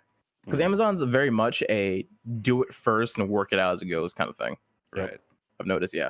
So, like I said, I don't think they're gonna, if it flops, they're not gonna be like, dang, we gotta mortgage a company out to save it. But but I definitely think that it's depending on how this goes, to see how that affects games in the future. Definitely. Anybody else got anything on Prime Gaming or okay? So we don't have any questions. We're out of topics. I did want to ask you guys a couple things before we go. Yeah. We'll start with Condieflyy on this one. What are your pre-stream routines? Like, what's the thing you do to get ready for stream before you go live? Like, sometimes like people just hop on and go live instantly. Sometimes people sit there, consume whatever content they need. What is it that you do before you stream? Yeah, I mean, obviously comb and brush the beard. Nice. Really spend a lot of time on the beard. Yeah. Then it's Hey, let them know, man. yeah, right. Yeah, this is my selling point here. Okay, so if you don't have that, what else is there? Exactly, right. It's all I have. What is content? Yeah. But yeah, I mean, for real. Other than that, I generally I have a starting soon screen that I threw up, like a little intro video thing, that I've been doing. I think I'm going to change it up. It's maybe a little long, but I'll run that, test mic, make sure. Biggest thing is make sure games are updated. There's nothing worse. I don't know with Warzone. Some of those updates are massive and they just hit you out of nowhere. So that's a huge thing. But yeah, dude, listen to some tunes, get myself hyped up. Kind of the usual, I suppose. Okay. All right, MicDub. I mean, morning stream is different than night stream because morning stream is at 9 a.m. and I usually just like roll out of bed, try to wake up for like 5 to 10 minutes. I'll like go brush my teeth and whatnot. And I'll just put on my starting soon screen. While that's up, I will post to the Discord, Twitter, even to my like personal Facebook. I'll do it. Then I don't know, go live. Okay. As far as the night stream, I mean, it's more the same. I mean, I'll probably just like eat beforehand. In the morning, I wish I ate breakfast, but I don't. Typical streamer. Not all of us eat breakfast. Yeah, I mean, like I don't even really check my mic. I mean, I open voice meter. I open the Streamlabs Stream Labels app just so I can see all my stuff. But I mean, there's nothing really crazy. Yeah. Okay. Sadomi, how about you, man? Before I used to do a really deep, detailed startup, because I think that if you're gonna have a good stream, you gotta have a good start. You have a good beginning, good startup. First thing I do is I make green tea, honey, and lemon. I spilled some on me. Yeah, I do vocal warm-ups. Not like anything heavy. I just go me, and other like things to get my voice ready, get it warmed up. I make sure all my scenes are right, make sure my mic's coming through properly. I unplug everything. If I have time to, and I don't feel like it'll make my PC explode, I restart it. I close out everything I'm not going to use because I love Sam, I love my PC, but she's a bit older. Gotta treat her right. Okay. If there was Ben Gay for a computer, she'd have some. And then right before stream, I put on, depending on the mood for the stream, if it's like chill, we're gonna like hang out, relax, or talk put on some lo-fi, some tunes. If I feel like wowing out, I put on some metal. I try to play drum beats I have no business trying to play. Okay. And I full belt, but I make sure not to scream too loud, or else I'll throw my voice out that I just warmed up. Put my starting screen up soon. Important part too, before stream, like an hour before stream, I'll do a Twitter post. I'll post my daily newsletter so that people know, hey, I'm streaming today this time. Do a going live post, and I prepare a tweet for midstream as well. That's smart. Definitely going to start preparing a midstream tweet. That's actually a 5-head play. Yeah, just, right. I'm gonna write just that grab, bro. Just grab a clip that you can just toss in on top. Like if you know you're going to be playing Valorant, be like, look at this sick kill I just got. Check me out here. Twitch.tv / Velokk, or something like, I hate this gay, or whatever you want to put out there. Whatever your brand is, whatever you do. For me, I'm like, hey, we're doing Twitter tips. I'm currently looking at Blank's profile, and I have that tweet ready to go. And the minute I do that, I'll find a clip of like me going through it. I'll clip that or have like my mods clip it, take that, post it to Twitter, and then boom. It's out Get there. that. Okay. So Nice. for me, I have the luxury of having a lot of time before my stream starts. My wife starts to work at 8. I start my stream at 10. So I started just, hanging out in my stream room before stream and just playing video games, relaxing. And that eventually evolved into my pre-stream routine that I do every time. I take like an hour or two before stream and I just sit here. I blare music in my headphones so I can't think about anything else. I get as chill as I can. I just listen to music that makes me happy, and I'll either like play video games like Call of Duty. I'll go on multiplayer or whatever, or I'll watch funny YouTube videos, whatever I'm feeling that day. Just anything to be consuming content the whole time, and I don't have to think about anything that's going outside of my life that's stressing me out at that time, and it gets me in the perfect mood. And I will say, like, if you have the luxury or any available space, take an hour or two before your stream to just get in your own zone. It helps so much. Like, it's made streaming for me personally a lot better just because I don't go into a stream thinking about all the things that are going on in my life currently. I've been really appreciating that luxury for sure. So hopefully, chat, you guys can get some good tips from all of us. We've all been doing it for a while, obviously, and clearly we don't all do the same thing, which is very, very cool. Let's see. All right. So this one's going to be, what are some things you could do better, but either can't or don't have the motivation to do that would 100% better your stream or better your community or better yourself as a streamer, whatever it is, something that would impact you and your content that you could be doing, but you just don't want to. So I'll start right now. I'll start first. I'll go with, I have no motivation to learn how to edit videos. Like, I just don't. And I know that I'd have fun making them once I knew. You know what I mean? Because I think making content is just fun in general, and the outcome would be cool. But I have no interest in doing the work for it or learning how to do the work for it. You know what I mean? So that's me, and I know for a fact that would help if I was to learn how to do that. So let's go with Sadomi. There you go. Oh, there you go. For me, it's a mix between actually streaming and kind of being more lethal with my time in regards to it. Because right now, so I'm doing a lot of things right now. I'm starting a business. I'm taking on personal clients. I am also going through like house moving stuff and just life, and also dealing with the global pandemic or an American pandemic at this point. Yeah. So I don't stream nearly as much. I streamed about, I think last time I streamed was July 25th. What? Really? Was it July 25th? I think it was like July 25th, maybe a bit earlier. Yeah. But when I do a stream, I want to make sure I have time to really focus and do it and provide value when I do it. But I've noticed I've been getting more value both from just helping people privately and also just working on my own life and stuff. So I would love to get back fully into being more of a streamer / content creator, but this time it's not really in the cards for me to be fully focused on it. Again, life circumstances, that happens. But again, the most important thing is that I show up for this podcast. Very true. If you didn't, you'd be fired. I'd be dead. Yeah. All right, MicDub, what you got, man? Developing a good sleep schedule. Ooh, that's a good one. That is important. That Same really though. is important. Literally, when Valorant came out in beta, my sleep schedule was already scuffed, but Valorant beta destroyed my sleep schedule, and I still haven't recovered. I've tried, and just it's, especially the past week and a half, it's been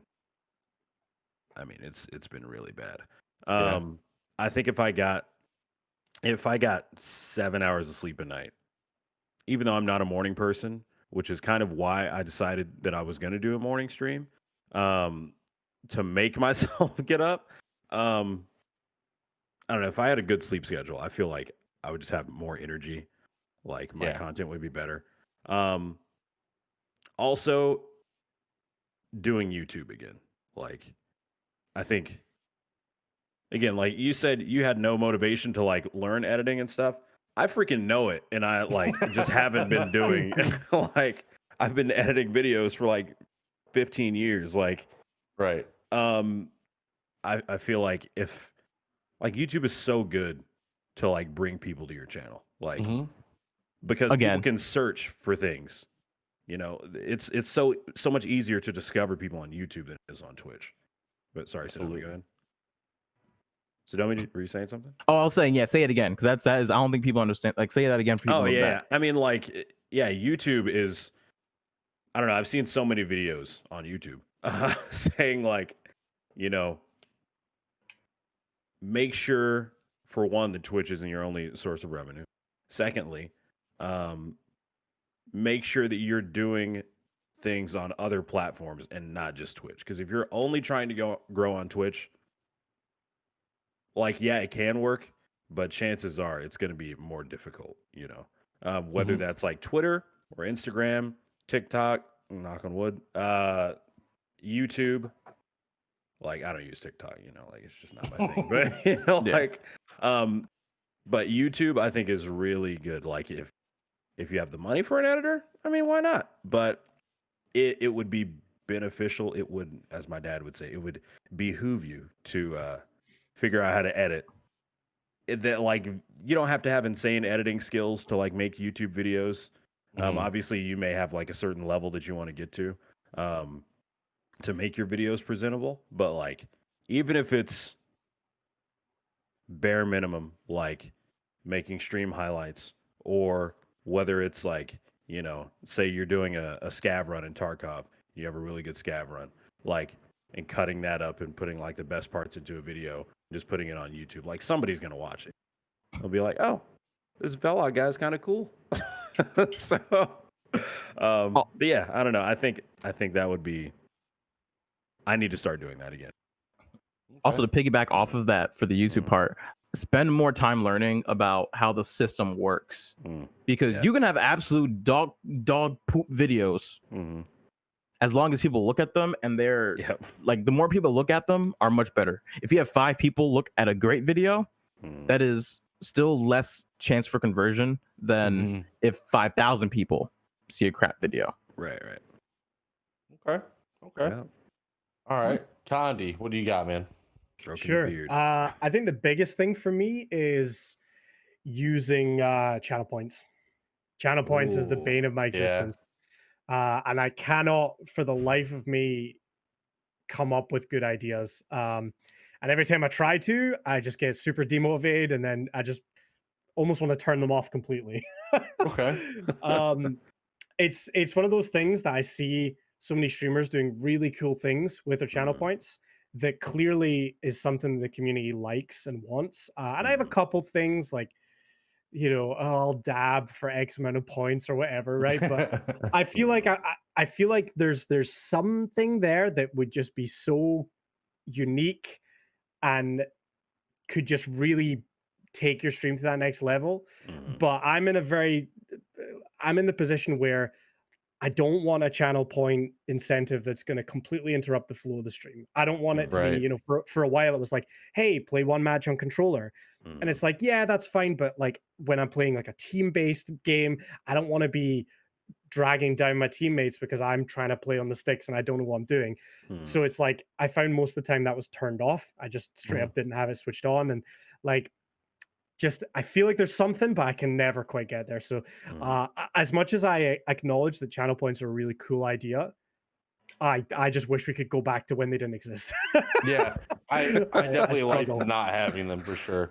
Yeah, I will say that I started using the channel points for like things like for an absurd amount of channel points, I'll compliment my teammate or whatever, which I never do. Like we're friends or whatever, but like I should talk him the whole time. You know what I mean? So like for an absurd amount of points, I'll give him a compliment. And then also there's an absurd amount of points reward for I'll play whatever loadout you want.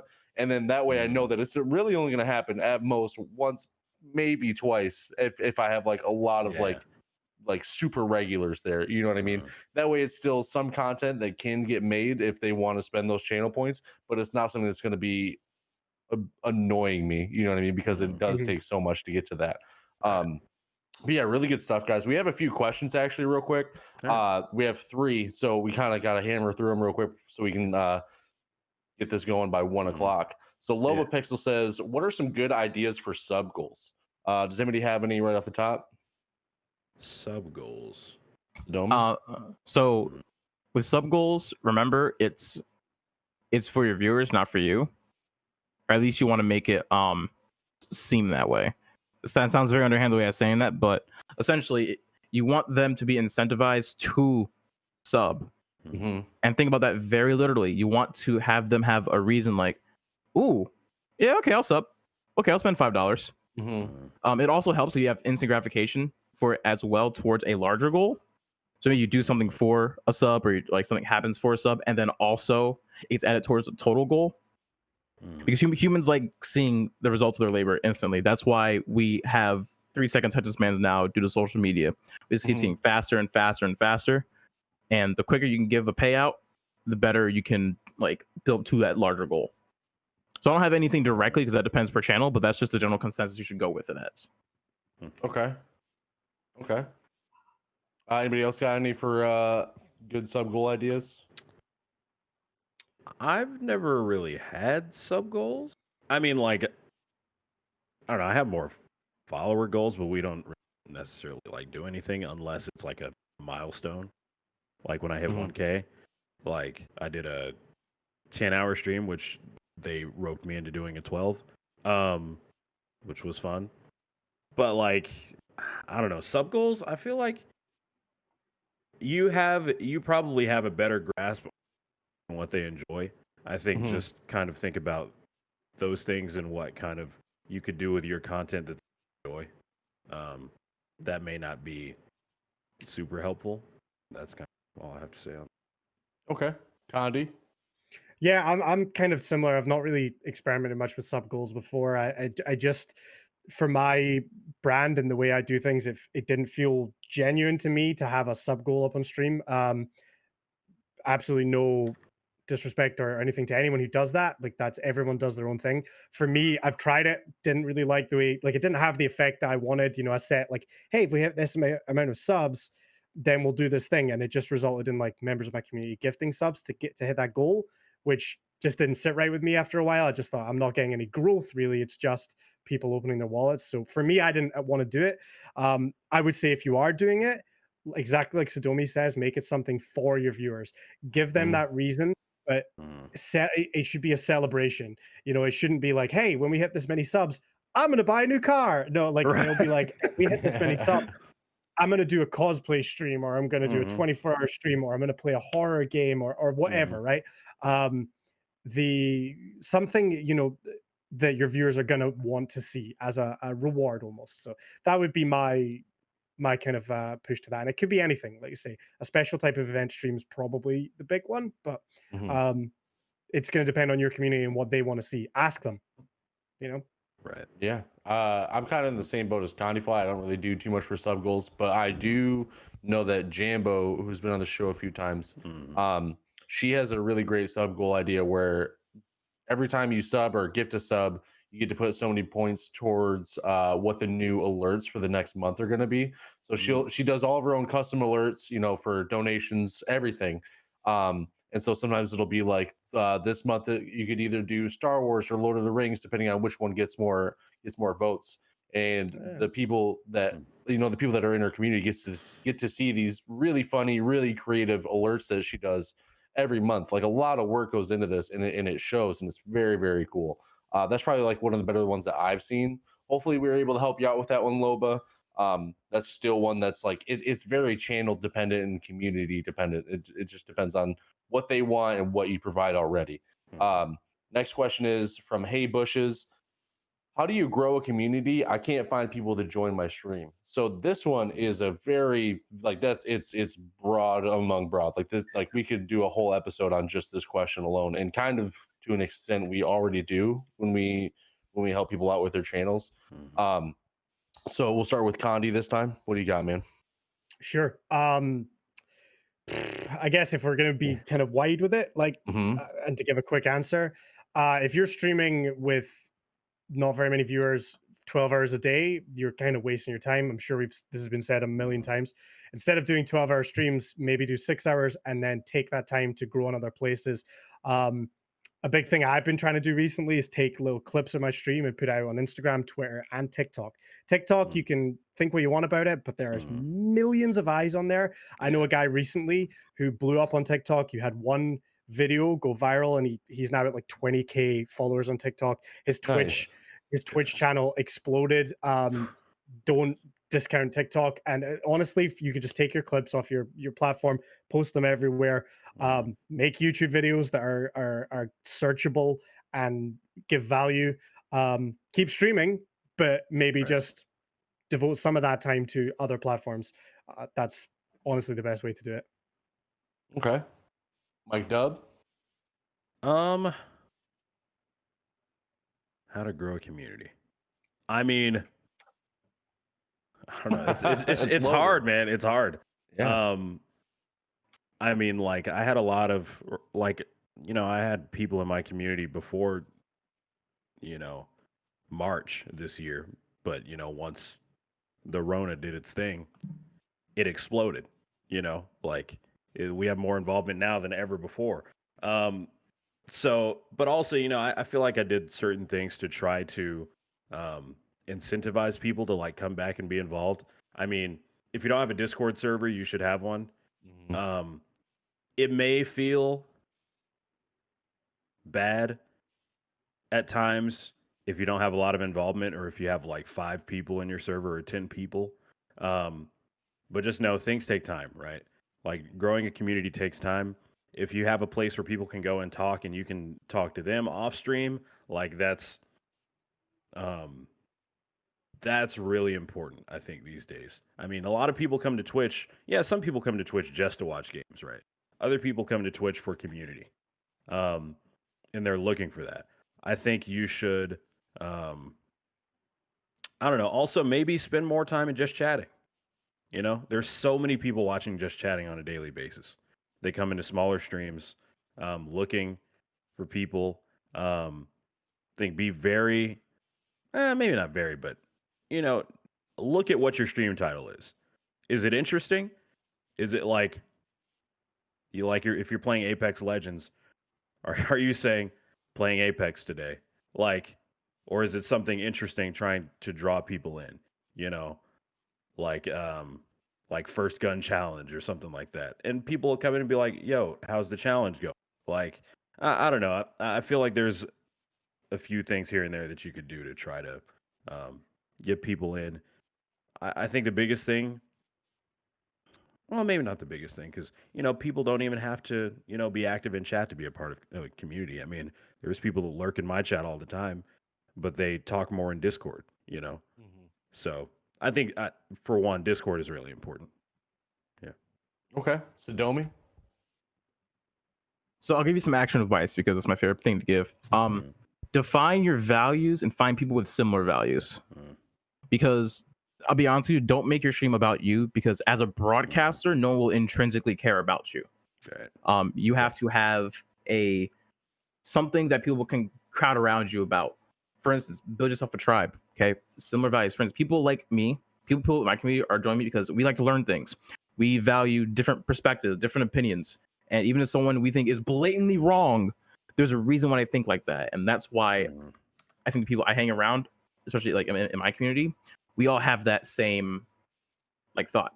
Even my Rocket League team, the Demolition, background of the Demolition, we were built around everyone being different and accepting that. We have people of all different races, gender, sexualities, everything, and we just kind of came together. And we even kicked out a member who was not like vibing with that tribe. And that's how most communities are found. Even the bigger communities, you'll find they're surrounded around kind of a general thought. Mind you, that thought gets muddled out when more people join it.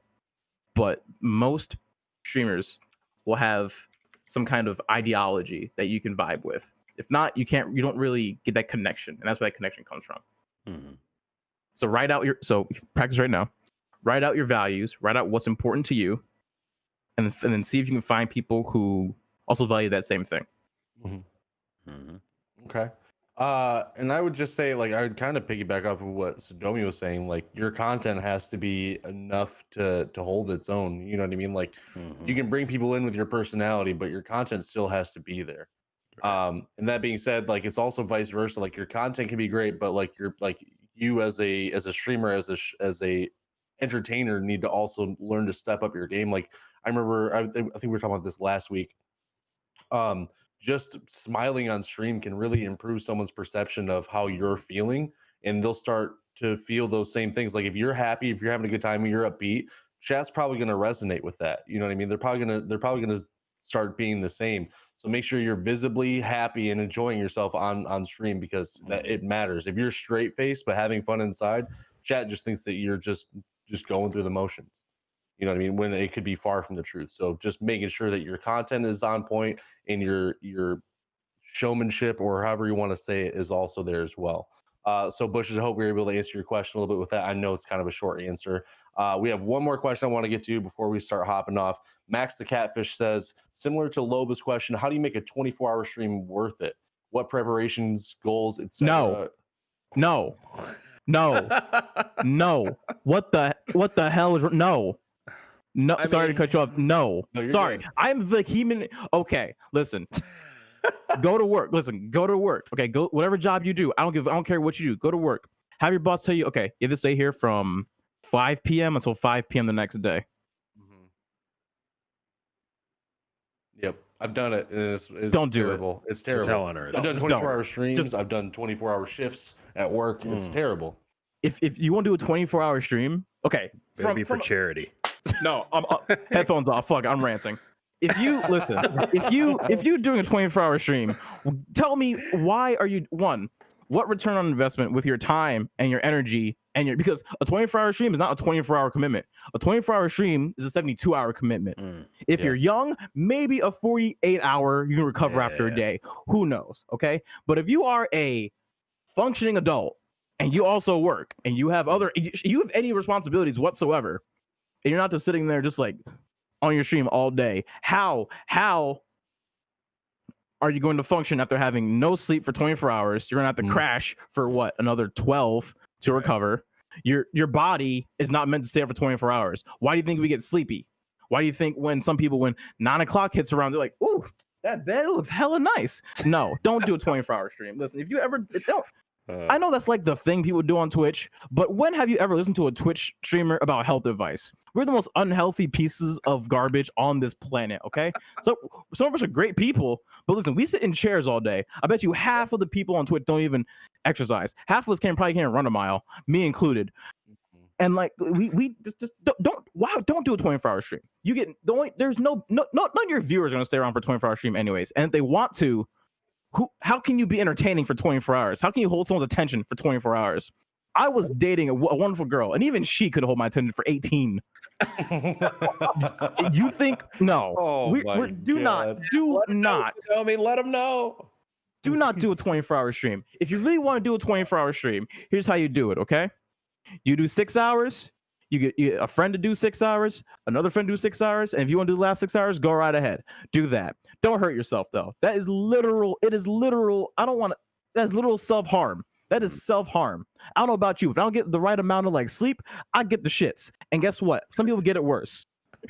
Don't do a 24-hour stream. Get your sleep. Sit down. And Jesus Christ, just don't do it. I don't know who started that. Don't do it. Don't do it. I feel like, sorry, I kind of want to say this. I feel like back in the day, 24-hour stream was big when Twitch was smaller, because it was like, oh, this is kind of cool. Like, it's kind of unique. But like now, so many people do it. It's like, if it's like I don't know, like, even as a celebration, it's kind of pushing it. Like, yes. Like, with channel points, it's been suggested that I have a 24-hour goal for like 200,000 dub coins, which is what needs to be more if there is one. A lot more. Yeah. I'm like, and I mean, 200,000. That's gonna take you a while, but like my mod has, and I mean, like he doesn't miss any streams, so you know he can do it if he wants to. So I'm like, I think 11 hours was the most I did organically, and that's when Red Dead first came out. 12 hours, like I said, that happened when we hit 1K, and it was supposed to be a 10-hour. But like anything more than, and even 12 hours was, I was like, yo, this is this is a lot. So 24 is just I don't know, man. Like I see Jay in the chat. He's a friend of mine.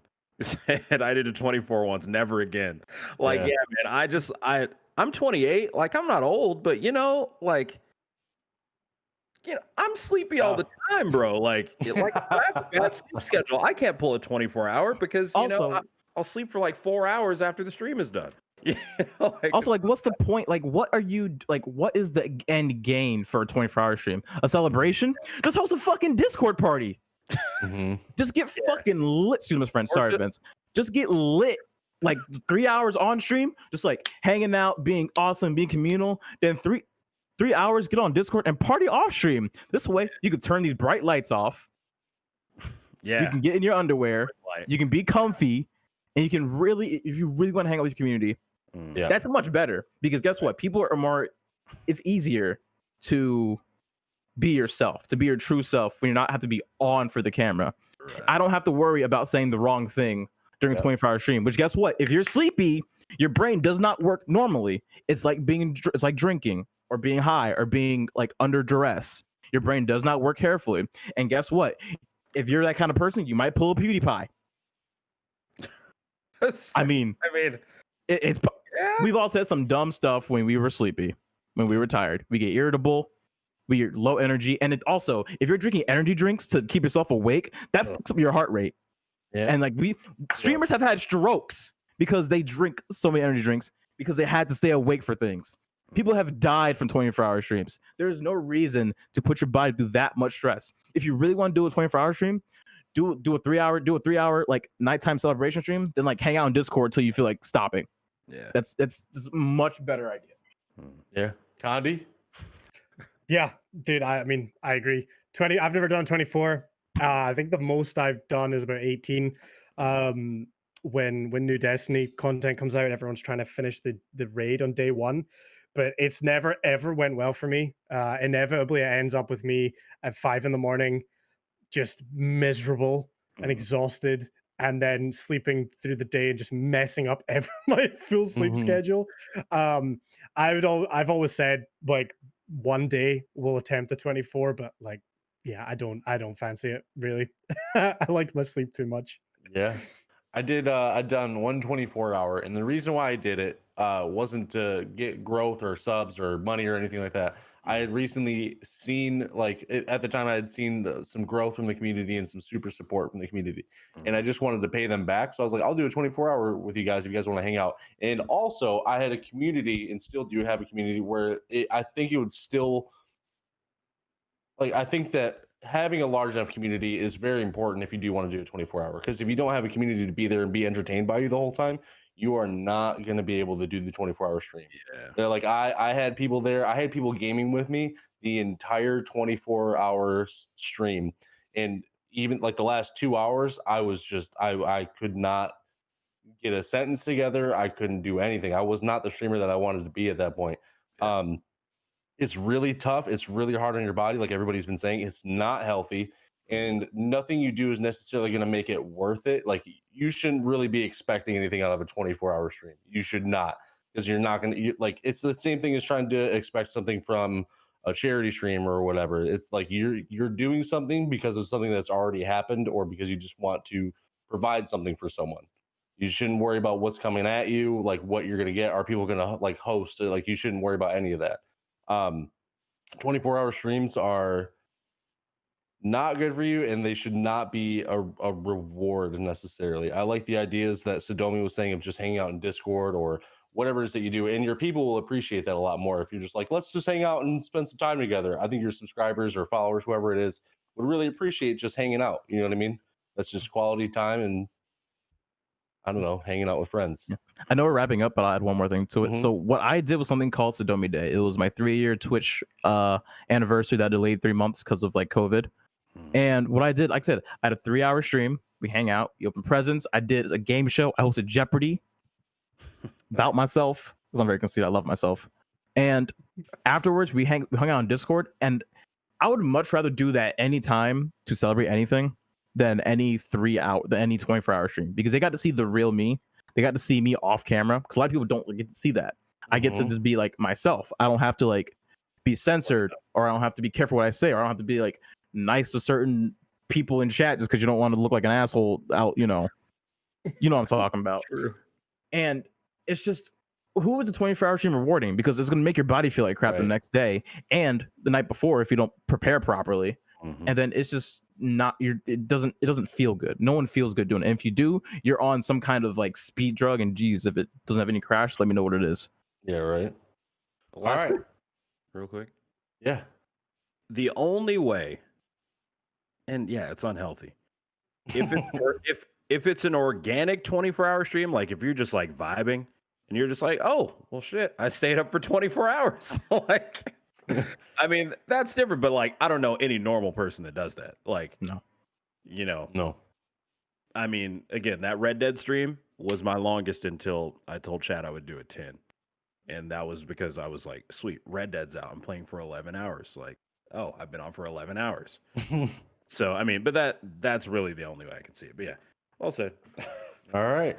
Max, I hope we were able to answer your question for you. Chad, if you guys have any more questions for us, you can hit us up on Twitter, in the Discord, whatever it is, and we'll get to it next week, Monday, 11 a.m. EST. So, Condieflyy, my dude, what have you been doing with your content, and where can people find you? Sure. I have been kind of all over the place with. So I used to be basically a main Destiny 2 streamer. There's a bit of a lull in content there right now. So just any FPS. We've been doing a lot of Valorant, a lot of Warzone. I am actually jumping on Destiny 2 tonight because there's new content. So that's where I'm going to go straight after this. But yeah, you can find me twitch.tv/Condieflyy. And then the other place is youtube.com/Condieflyy as well. Thank you very much for having me today. Yeah, dude, it was great having you on, man. For sure, we'll have to get you on again. I would love to. Hell yeah. MicDub, what have you been doing with your content, and where can people find you? Honestly, just been waiting for Cyberpunk. I'm gonna be honest with you. I'm so gassed for that game, and I have been for like 7 years. So, but yeah, we've been playing. I mean, I'm a variety streamer, as you know. Thanks for the raid the other day, by the way. Yeah, I mean, we've been playing a lot of shooters recently. Been getting back into Rocket League. Hit Diamond 2 again the other day, and so that hopefully I hit that by the end of the season. Thank you. And I don't know, man. We do like short film Saturdays every other Saturday, community night on Thursday nights. Yeah, but today we're playing Hyperscape. You know, I stream Monday through Thursday, 9 a.m. and 7 p.m. Then Saturdays at 9 p.m. Central Standard, by the way. But yeah, so I'm pretty much always on besides the middle of the day. You know. Okay. Thanks so much for being on the show, man. We'll have to get you on again. Love you guys. Love you too, man. Sadomi, my dude. I know you said it's been a while since you streamed, but that's because of some stuff going on. But where can people find you, and what can they expect when they do get on there? You can actually find me on Discord, because every morning, and by morning I mean 24 hours after the last morning, you can find a newsletter based on the gaming and streaming industry that I write every day called the Daily Domi. And I'm usually in Discord most times. So you want to come and hang out, ask you questions about Twitter tips, streaming tips, whatever you want, let me know. I'll post a link in Discord right now for everyone. But if you can't find it, just go to the Sadomi.show. It's a URL. Click it right there and redirect to my Twitch channel. You can find my Discord link there. Okay, awesome. Thanks for being on the show as always, my dude. Awesome co-host. In chat, I'm Velokk_TV on everything. I play a lot of FPS games and then some other stuff like Fall Guys and such. I'm sure all these people have been playing some Fall Guys for the most part. Hell yeah. But we'll see you guys next week, Monday morning, 11 a.m. EST, as always. Thanks again. We love helping you guys out. So if you have any questions, please make sure to let us know. We really do love helping people out with their channels. Thank you guys again. Have a great one. We'll see you next week. And as always, Sadomi. Have a good one. Blaze it up, folks. There you go. Take it easy, everybody.